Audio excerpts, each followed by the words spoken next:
warahmatullahi wabarakatuh. Kami dari kelompok Princess ingin mempresentasikan bisnis model Canvas yang telah kami buat. Nah, sebelumnya perkenalkan nama saya Farasna Putri dengan NIM 10 2022 4051. Di sini saya ingin menjelaskan tentang customer relationship atau hubungan dengan pelanggan. Nah, mahasiswa mengharapkan dapat mengakses informasi dengan cepat dan mudah tanpa hambatan, seperti harus login ataupun membuat akun terlebih dahulu. Mahasiswa juga mengharapkan adanya dukungan teknis apabila suatu saat terjadi error ataupun kesalahan dalam platform yang digunakan. Nah, yang sudah kami terapkan itu yang pertama ada self-service. Nah, pengguna bisa langsung mengakses informasi di web ini tanpa perlu bantuan dari admin. Lalu juga ada anonymous access, yaitu pengguna tidak perlu melakukan login atau membuat akun untuk mengakses web ini. Lalu ada bantuan teknis dan feedback. Kami menyediakan pelaporan masalah atau saran untuk pengguna. Nah, bagaimana ini terintegrasi dengan bisnis model kami? Sistem self-service dan anonymous access dapat mengurangi kebutuhan untuk tim support yang besar dan dampaknya akan lebih hemat biaya operasional. Lalu, feedback dari pengguna akan digunakan untuk pengembangan fitur dan konten. Nah, ini mendukung value proposition. Lalu, biaya untuk web ini relatif rendah karena sebagian besar layanan bersifat otomatis ataupun self-service. Lalu selanjutnya saya akan menjelaskan tentang revenue stream atau aliran pendapatan. Customer bersedia untuk membayar, yaitu pertama ada promosi event atau highlighted post untuk menjangkau lebih banyak peserta yang ikut. Lalu ada iklan dari perusahaan atau organisasi. Lalu juga ada sponsorship atau dukungan dari universitas. Lalu perusahaan bisa membayar untuk iklan dan juga konten sponsor. Lalu ada donasi dari pengguna dan juga dukungan finansial dari universitas. Sistem pembayaran bisa melalui QRIS yang setelah kami sediakan di web yang nanti akan kami buat. Lalu negosiasi dengan pihak penyelenggara untuk kerjasama. Lalu customer lebih suka pembayaran yang mudah dan fleksibel seperti QRIS, sistem paket atau bundling untuk promosi acara dalam jangka waktu tertentu.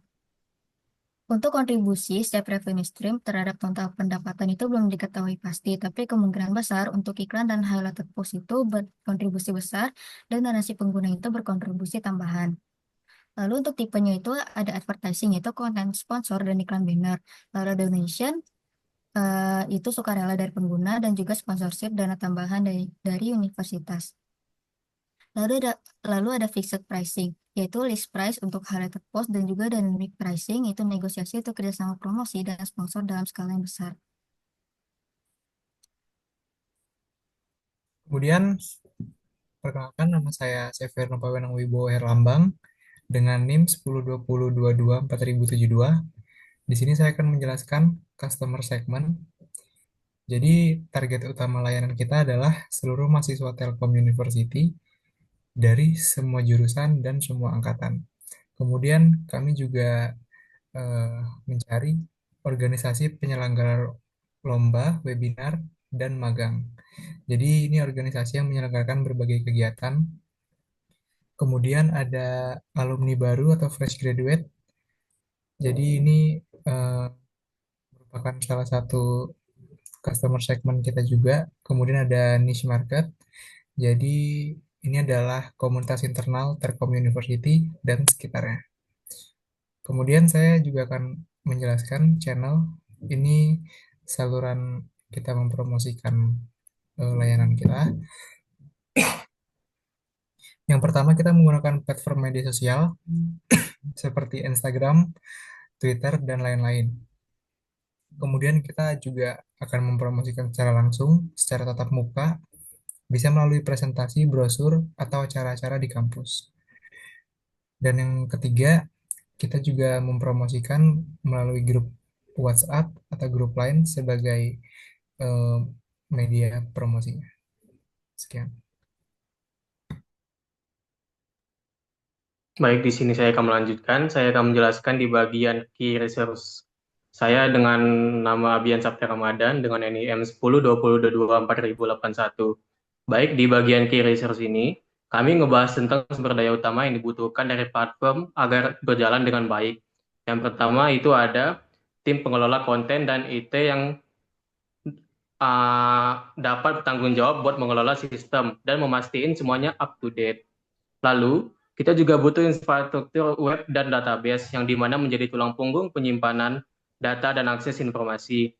Kemudian, akses ke sumber informasi terpercaya juga penting banget. Karena hal ini juga bisa membuat konten kita menjadi lebih relevan dan dapat dipercaya. Selain itu, relasi dengan penyelenggara event juga masuk ke dalam research penting, karena dari sinilah kita dapat mengetahui info-info terbaru dari lomba, webinar, dan magang yang update. Selain itu, pastinya kita juga perlu dana operasional yang dapat membuat platform kita ini lebih bagus gitu jalannya, dan mulai dari biaya teknis sampai kebutuhan sehari-hari tim kita tersebut. Dan jenis sumber daya ini bisa dibagi menjadi tiga, yaitu pertama ada intelektual, seperti data dan konten. Kedua ada fisikal, seperti servernya. Dan terakhir adalah finansial alias dana buat operasionalnya. Baik, sekian dari saya.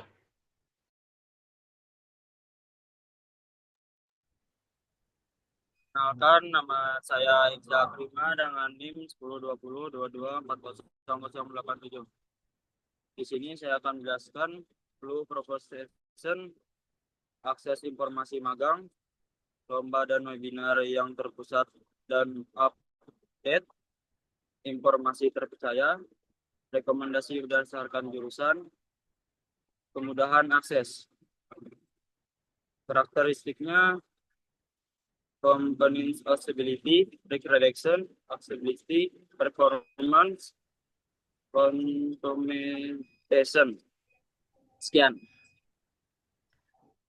Perkenalkan, saya Naizara Falis Putria dengan NIM 1020224001107. Selanjutnya itu mengenai key activities.